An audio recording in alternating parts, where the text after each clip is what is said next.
Une série sur les témoins de Jéhovah.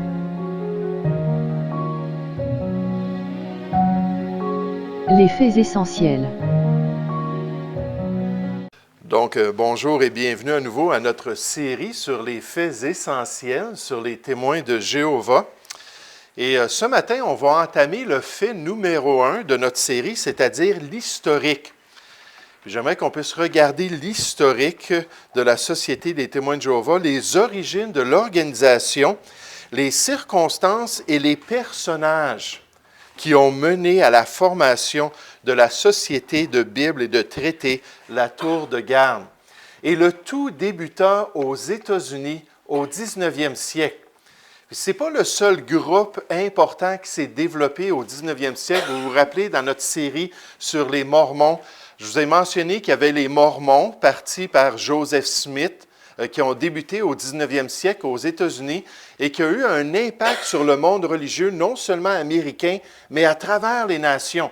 Hier, je suis allé visiter des gens dans le centre-ville, puis à un moment donné, je revenais à mon véhicule, puis il y avait 2 sœurs mormones qui sont arrivés puis qui marchaient sur la rue. Puis là, je leur ai demandé s'ils étaient dans leur voyage missionnaire. Effectivement, à partir de l'âge de 21 ans, les dames, puis c'était des femmes qui venaient du Utah aux États-Unis, là, la capitale de, si on pourrait dire, la religion mormone. Puis elles venaient pour faire leur voyage de 2 ans au Québec pour pouvoir prêcher le message de Joseph Smith. Ensuite, on a les témoins de Jéhovah, puis nécessairement, on va le voir ce matin, c'est Charles Taze Russell qui a parti ce groupe-là. Et les Adventistes, ça, c'est le pasteur William Miller. Mais encore au 19e siècle, qui a parti le mouvement qui s'est développé comme étant les Adventistes du 7e jour. Donc, un grand impact à travers le monde américain et à travers le monde en général. Mais ce matin, j'aimerais qu'on puisse commencer à parler du grand personnage. Le grand personnage derrière les témoins de Jéhovah. Le fondateur du mouvement. On pourrait dire le génie qui a permis à ce mouvement-là de non seulement s'organiser, mais de devenir systématique et de devenir la grande machine qu'on a aujourd'hui dans le monde. Puis quand on va regarder les détails concernant Charles Taze Russell, vous allez voir que les témoins de Jéhovah et l'organisation sont vraiment à l'image de ce personnage. On pourrait dire que c'est presque l'empreinte de qui il était, comment il pensait, comment il raisonnait bibliquement, quelle était son approche envers les autres religions et les autres regroupements chrétiens. Puis bien souvent, puis dès le début, les témoins de Jéhovah ont été appelés des Russellites. Puis les Russellites, parce que c'était Charles Taze Russell. C'était lui le fondateur et ils ne faisaient que suivre leur fondateur. Puis quand on dit ça aux témoins de Jéhovah aujourd'hui, ils vont tout de suite réagir, ils vont dire non, non, non, non. Mais vous allez voir, c'est le cas.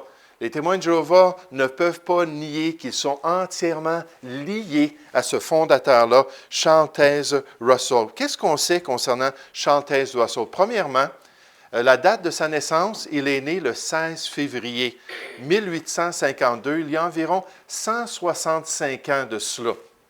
Puis il est né dans la ville de Pittsburgh, en Pennsylvanie. Donc, il a été élevé aux États-Unis par des Américains, nécessairement. Ses parents étaient Américains. Il a été élevé, comme la plupart des Américains au 19e siècle, dans la foi chrétienne. Au début, dans l'Église presbytérienne, comme Joseph Smith des Mormons, mais ensuite, ils sont allés vers une église qui s'appelle une église congrégationaliste. Une église congrégationaliste, c'était tout simplement des puritains de l'Angleterre qui avaient essayé de nettoyer l'église anglicane puis la ramener à la parole de Dieu. Puis quand il y avait trop d'objections puis trop de résistance, ils sont devenus des séparatistes. Puis donc, ils sont sortis de l'église anglicane pour devenir des églises chrétiennes séparatistes. Puis finalement, ils ont quitté puis ils sont venus dans le Nouveau Monde.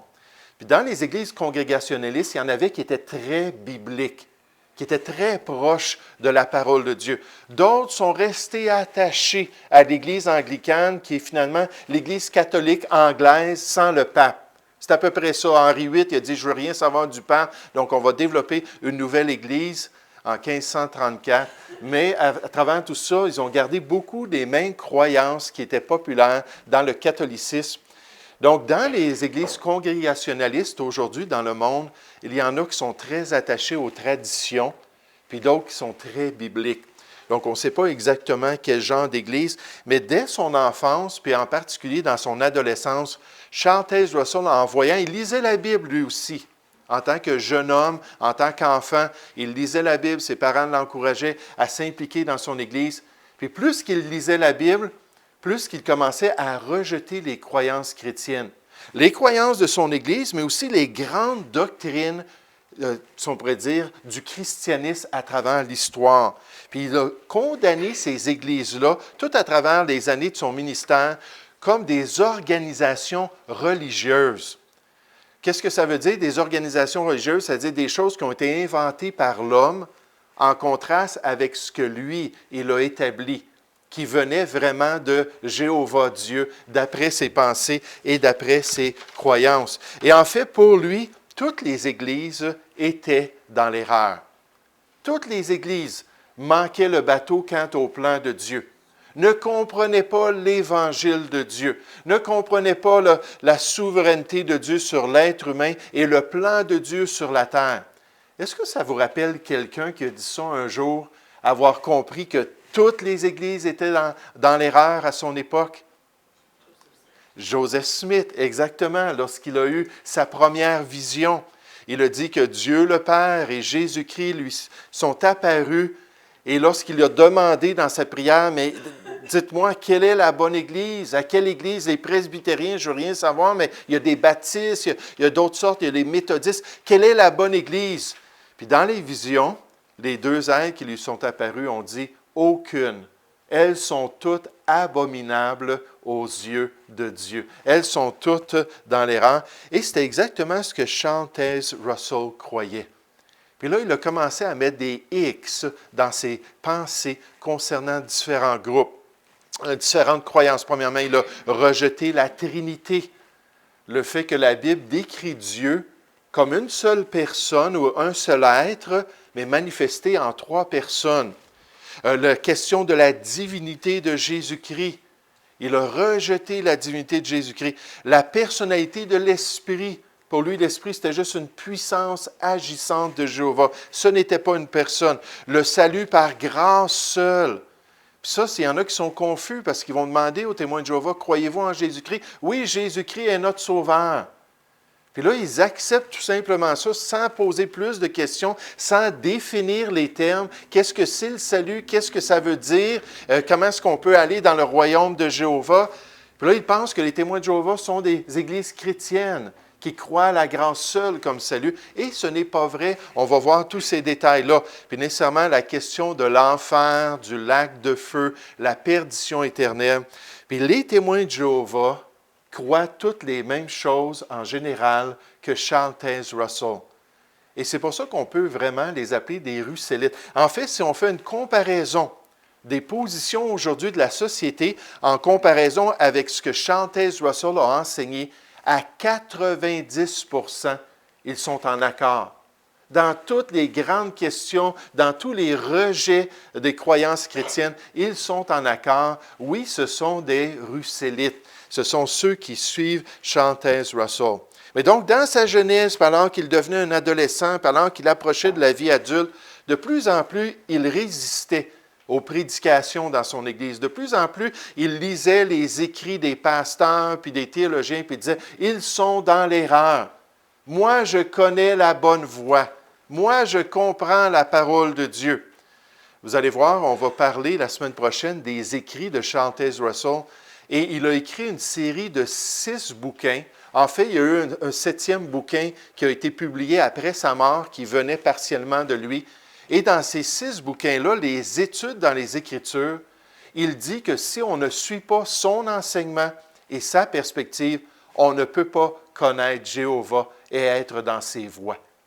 Puis il fallait absolument voir les choses comme lui les voyait. Donc, il était déjà là, il y avait déjà cette perspective-là en tant que jeune.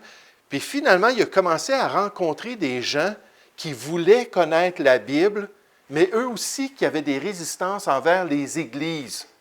Puis là, ils se sont regroupés ensemble, puis ils ont commencé à s'appeler les étudiants de la Bible. Ceux qui veulent vraiment connaître la parole de Dieu. Ceux qui veulent rejeter les traditions humaines et suivre Jéhovah Dieu. puis sans jamais consulter des gens qui avaient de l'expérience de la parole, des gens qui auraient pu les guider. Non, au contraire, il s'est allié avec 2 hommes et quelques autres hommes qui étaient plus âgés que lui, qui étaient des adventistes. Donc, les adventistes, si vous vous rappelez du pasteur William Miller, c'est un homme qui est un pasteur baptiste aux États-Unis et qui, à un moment donné, est en train de lire Daniel chapitre 8 et qui a vu qu'il y avait 2300 jours de prophétie dans Daniel chapitre 8. Puis là, il a regardé les détails de cela. Il a dit 2300 jours, c'est 2300 ans. Puis là, il a parti de dates qu'il voyait des événements de l'Ancien Testament. Puis il a dit 2300 ans plus tard, en 1843, Jésus va revenir. Là, il a dit ça à tout le monde. Jésus s'en vient en 1843. Ah, là, tout le monde a commencé à s'associer avec lui et dire, on va attendre le Seigneur, on va évangéliser, on va vendre nos terres, on va se débarrasser de nos travaux. Jésus s'en vient.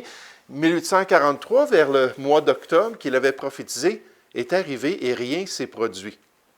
Comme dans les prédictions même modernes des gens qui prédisent le retour du Seigneur, ça ne se produit pas. Puis la raison, c'est que Jésus dit, ce n'est pas à vous à savoir la date ou le moment. Puis ce n'est pas ce que Dieu veut que le chrétien se proclame sur une date. Donc, M. Miller a dit, je me suis trompé dans mes calculs, alors on rajoute quelques mois, 1844. Encore une fois, toute la joie, puis tout l'entrain, puis l'évangélisation, puis les professions de foi, puis le groupe grandit. 1844 arrive et il n'y a rien qui se produit. Et là, M. Miller a fait quelque chose que la plupart des adventistes de son époque n'étaient pas prêts à faire. Il a admis son erreur. Puis il a admis que ce n'était pas aux chrétiens à donner une date. Et il a quitté le mouvement. Maintenant, il y avait une dame dans le mouvement qui avait quelques associés. Elle s'appelait Ellen White. Puis elle a dit, non, Jésus est revenu en 1844. Mais il n'est pas revenu sur la terre. Il est rentré dans le ciel et il a purifié le temple de Dieu pour faire le changement des choses, de l'œuvre de Dieu. Puis là, les adventistes sont restés avec cette idée-là. C'est pour ça qu'on les appelle adventistes. Advent en anglais. Advent, c'est-à-dire la venue, le retour du Seigneur. Ils sont restés avec cette perspective-là prophétique, qu'on peut donner des dates, qu'on peut établir des dates. Et en tant que jeune homme, ces amis-là, adventistes, ils ont dit, écoute, il y a une date qui s'en vient, qui est importante, 1874. Étudie la parole de Dieu, tu vas voir. Puis là, il a commencé à regarder les différents événements de l'Ancien Testament, puis à faire les calculs. Il a même utilisé la grande pyramide en Égypte. Comment s'appelle-t-elle encore, la grande pyramide de... Pardon? Oui, c'est ça. Puis là, il a commencé à regarder les dimensions de la pyramide, puis ça l'a guidé vers son interprétation de la prophétie. Puis il a dit, c'est vrai, 1874, Jésus s'en vient. Mais là, il était vraiment influencé par des personnes extrêmes. Et à l'âge de 18 ans, on l'a encouragé à débuter un ministère d'enseignement. Et même, on l'a établi comme le pasteur. Maintenant, directement là, à l'âge de 18 ans, avec des hommes matures qui sont tordus dans leur compréhension de la Bible nous dit dans 2 Pierre 3,16 qu'il y a des passages qui sont plus durs à comprendre. Et les hommes mal affermis dans les Écritures vont tordre, et le mot veut dire torturer. Torturer le sens des Écritures. Étirer les membres de la parole de Dieu pour y faire dire quelque chose qui n'est pas du tout vrai.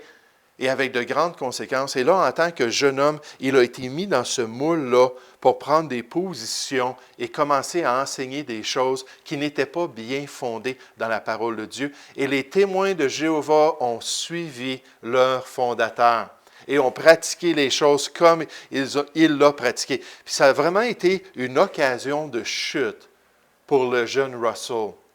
Ça l'a vraiment mis dans une situation dangereuse d'après les qualifications de la parole de Dieu. La semaine prochaine, on va voir les premières publications. On va voir comment il a commencé à répandre, puis à répandre, puis à répandre son message. On nous dit que lorsqu'il est mort dans un train en 1916 au Texas, qu'il avait proclamé 30 000 prédications, qu'il avait écrit 50 000 pages de publications, et qu'il avait été voyager 1,6 million de kilomètres à travers les États-Unis et à travers l'Europe aussi, pour propager son message. C'était quelqu'un qui était tellement convaincu qu'il voulait que tout le monde comprenne ce que Jéhovah s'attendait de l'être humain. Puis ensuite, les autres présidents, on va les regarder, ils ont continué, puis ils ont même développé cela. Puis ils ont fait une expansion incroyable. Puis aujourd'hui, il y a au-dessus de 19 millions de témoins de Jéhovah. Vous vous rappelez, les Mormons, c'était 15 millions à travers le monde. Mais là, aujourd'hui, il y a au-dessus de 19 millions de témoins de Jéhovah à travers le monde. Mais c'était vraiment un danger pour ce jeune homme-là de 18 ans. Il était encore adolescent d'après les lois américaines. C'était à 21 ans à cette époque-là qu'on devenait un adulte. Mais à partir de 18 ans, on l'a établi le pasteur du groupe, les étudiants de la Bible. Maintenant, pourquoi c'est un danger? C'est un danger parce que c'est facile, avec un manque de maturité, de devenir prétentieux et orgueilleux. Regardez dans les qualifications de 1 Timothée chapitre 3. Dieu connaît l'être humain. Dieu sait exactement ce qui se passe en nous. Lorsqu'on commence à recevoir de l'acclamation, lorsqu'on nous met dans une position où on n'est pas prêt encore pour cette position-là, c'est très facile de s'enorgueillir, de commencer à penser qu'on est quelqu'un de spécial, quelqu'un d'important. Et vous allez voir qu'effectivement, Charles Taze Russell croyait qu'il était le grand serviteur de Dieu dans les derniers temps de la terre. Lorsqu'on lui a présenté certaines prophéties concernant un grand dirigeant des derniers temps et qu'on lui a dit « c'est toi », il a dit « certainement que c'est moi ».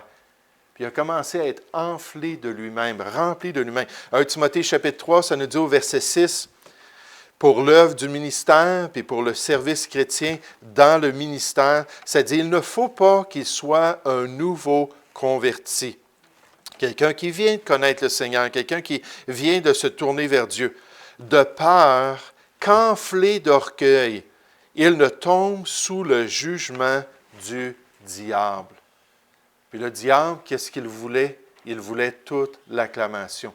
Il était extrêmement égoïste. Puis donc, Charles Taze Russell a été séduit par ça.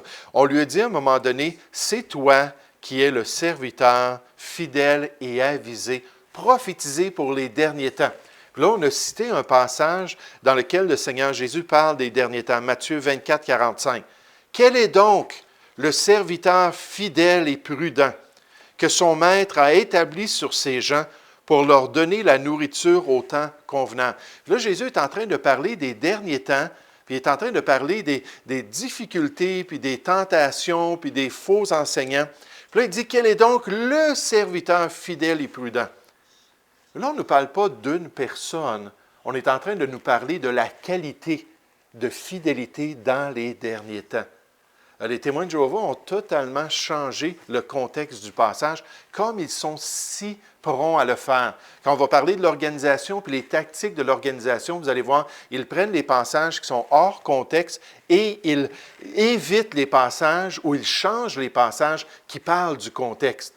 Ici, Jésus n'est pas en train de parler d'un personnage, autant que est-ce qu'il va y avoir des personnages dans les derniers temps qui vont être fidèles, qui vont s'occuper de l'œuvre de Dieu, qui vont glorifier le Seigneur malgré toute l'hérésie et l'erreur qui va l'entourer. Bon, il a dit, regarde, Jésus a prophétisé qu'il y aurait un serviteur très spécial, utilisé par Dieu, qui va se tenir debout dans les derniers temps. Et c'est toi. Puis il a dit, moi, il dit, c'est vrai, c'est moi. Puis là, ça ressort dans ses écrits, ça ressort lorsqu'il met en question la parole de Dieu, parce que lui, comme Joseph Smith, vous vous rappelez, il avait commencé à traduire le Nouveau Testament.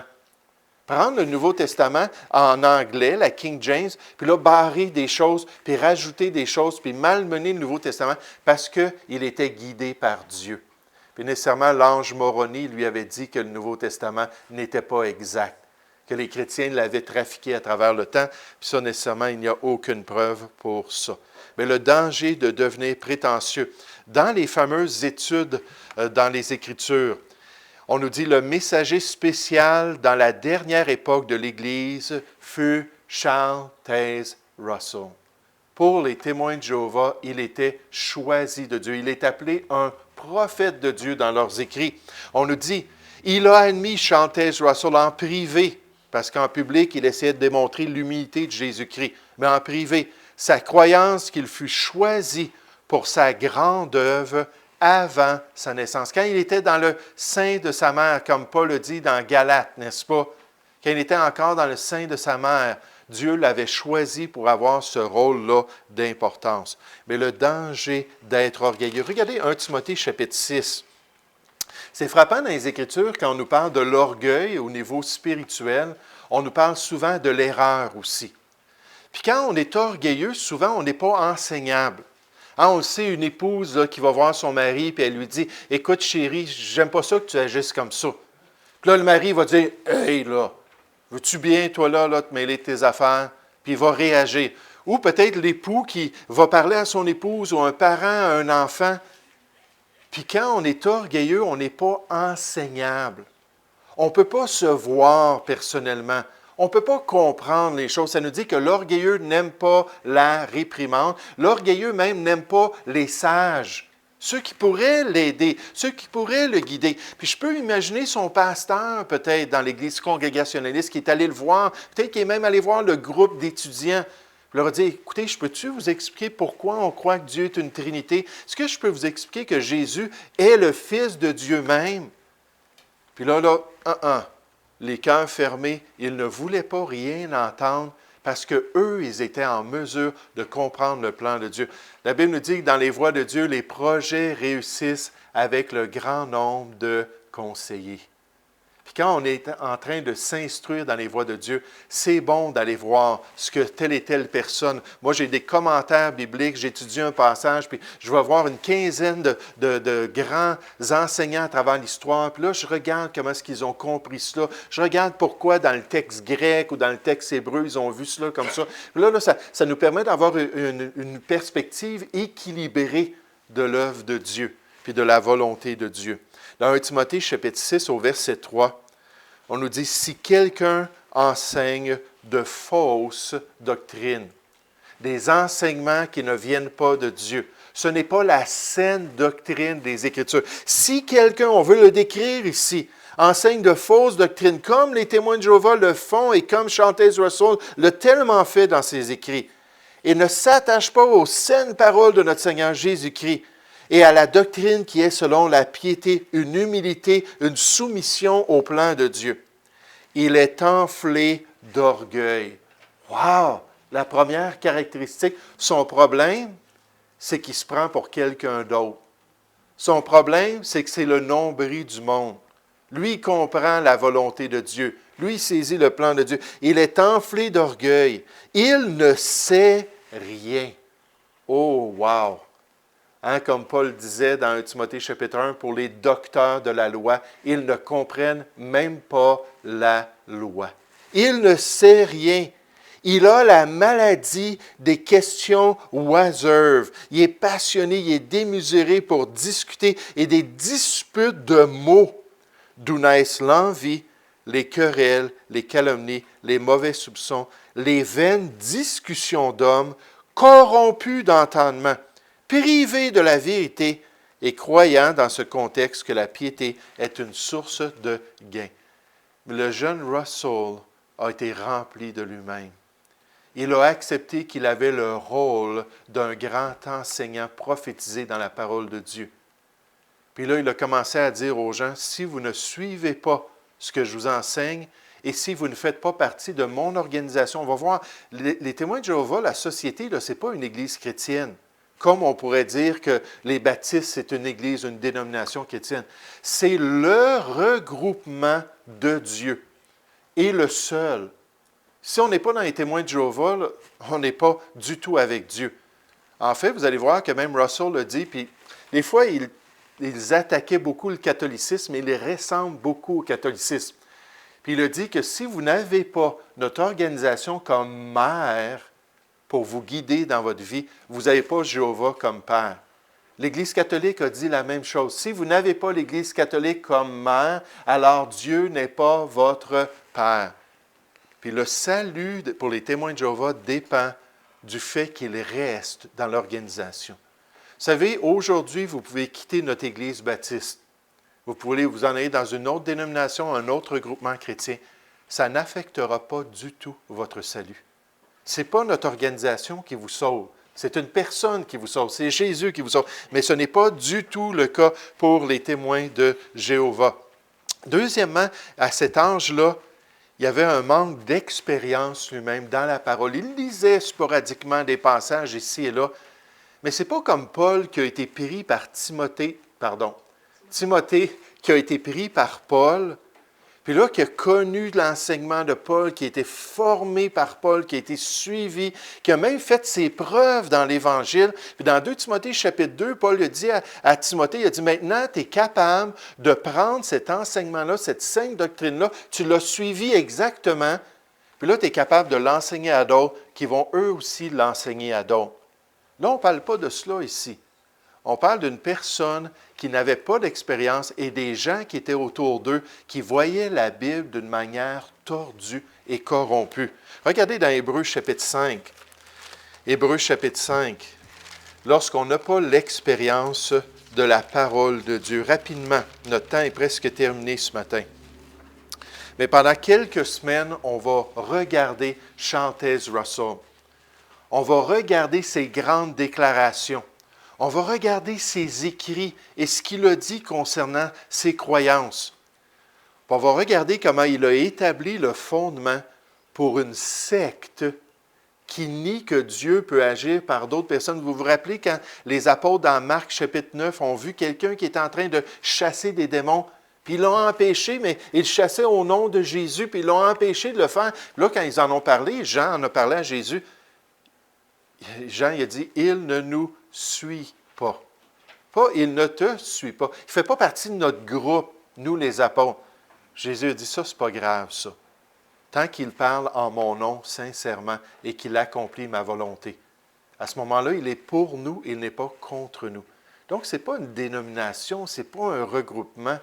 On ne croit pas que ceux qui ne font pas partie là, de notre groupe particulier n'ira pas au ciel, mais c'est exactement l'approche qu'il avait. Puis c'est important de comprendre ça. On va tout voir ça ressortir de ses enseignements. Mais regardez dans Hébreux chapitre 5 au verset 11, ça dit « Nous avons beaucoup à dire là-dessus. » Le rédacteur parle à des chrétiens de longue date, des gens qui faisaient longtemps qu'ils connaissaient le Seigneur. Nous avons beaucoup à dire là-dessus et des choses difficiles à expliquer parce que vous êtes devenus lents à comprendre. Des gens que ça ne fonctionnait pas là, dans leur pensée. Leur raisonnement biblique n'était pas correct. Vous, en effet, qui depuis longtemps devriez être des maîtres ou des enseignants de la parole de Dieu, vous avez encore besoin qu'on vous enseigne les principes élémentaires des oracles de Dieu. On doit rester aux choses de base. Vous ne pouvez pas aller plus loin. Vous en êtes venus à avoir besoin de lait et non d'une nourriture solide. Or, quiconque en est au lait n'a pas l'expérience de la parole de justice, car il est un enfant. Charles Taze Russell était un enfant physiquement, un jeune homme, mais mentalement et spirituellement, il n'était pas développé. Il n'avait pas l'expérience. Mais la nourriture solide, verset 14, est pour les hommes faits, pour ceux dont le jugement est exercé par l'usage à discerner ce qui est bien et ce qui est mal. Donc, vraiment, ce danger-là, n'ayant aucune formation. En fait, Charles Taze Russell a 7 années d'études. Il a fini à peu près en secondaire 1. C'était normal au 19e siècle. C'était le standard. Les riches, souvent, pouvaient avoir des études supérieures, mais ils n'avaient pas de formation théologique, n'avaient pas de formation dans les doctrines bibliques. Malgré le fait qu'il a dit en 1913 que oui. Là, quand il était en cours, il s'est parjuré parce qu'on a testé sa connaissance. Il dit, je connais les langues originales. J'ai une grande connaissance de la Bible et je peux vous dire n'importe quoi sur la Bible. Ça faisait quand même quelques années qu'il écrivait plein de choses sur la Bible. Ils ont dit, OK, mais regarde, on va te donner cela, puis peux-tu nous dire qu'est-ce que c'est? C'était rien de compliqué, c'était l'alphabet grec. Quelqu'un qui a suivi, qui a une connaissance des langues originales, connaît l'alphabet grec. Puis finalement, il ne pouvait pas dire ce que c'était. Puis il s'est parjuré, puis il a été reconnu coupable, comme ça s'est produit à quelques reprises, comme Joseph Smith encore une fois. Puis dernièrement, il était incapable de bien accomplir le ministère. Il aurait dû s'en aller dans un collège biblique. Il aurait dû être suivi peut-être par un pasteur d'expérience. Puis là, apprendre la Bible d'une manière systématique. On n'ira pas le voir, notre temps est pensé, mais dans 2 Timothée, chapitre 2, surtout le verset 15, on nous dit que ça prend de l'effort, ça prend de la détermination. Pourquoi? Pour être en mesure un jour de se tenir devant Dieu comme un ouvrier qui n'a point à rougir. Pourquoi? Parce qu'il dispense droitement la parole de Dieu. Il est capable de dire, voici ce que la Bible dit concernant la Trinité, voici ce que la Bible dit concernant la divinité de Jésus, voici ce que la Bible dit, puis être capable de diviser puis démontrer par les Écritures tous les enseignements principaux. Puis Paul le dit dans 1 Timothée 4, pour ceux qui prennent des notes, versets 13 à 16, à Timothée, qu'il devait se donner tout entier à sa formation biblique. Et s'il le faisait, là, il allait se sauver lui-même et sauver ceux qui l'écoutaient, pas le salut de l'âme, mais se délivrer de l'erreur. Puis c'est seulement plus tard, dans 2 Timothée, que Paul a commencé à parler du fait que Timothée, maintenant, avait les fruits de tous ces efforts-là. Si quelqu'un veut enseigner la parole de Dieu, ce n'est pas quelqu'un qui lit un chapitre par jour dans la parole de Dieu puis qui ne prend pas le temps d'étudier les Écritures. Non, il faut que ce soit vraiment quelqu'un qui se donne, comme Apollos, qui était versé dans les Écritures, qui connaissait la parole de Dieu. Puis comme ça, il va être capable de guider droitement les gens dans les voies de Dieu. Et donc, on revient sur l'historique la semaine prochaine et sur Charles Taze Russell. Puis on va regarder plus en détail ce qu'il a produit, puis ensuite les autres qui l'ont suivi, qui ont tous développé le système. Puis après ça, on va commencer à regarder les détails. Puis c'est là qu'on va s'apercevoir que Charles Taze Russell n'était pas droit devant Jéhovah Dieu. Il n'était pas droit devant la parole de Dieu. Merci pour votre attention. On va prendre une petite pause, puis on va recommencer dans un instant.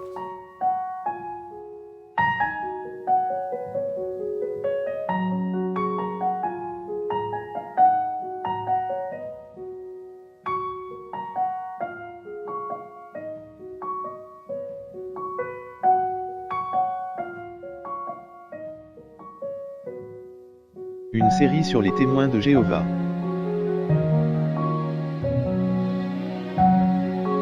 Les faits essentiels.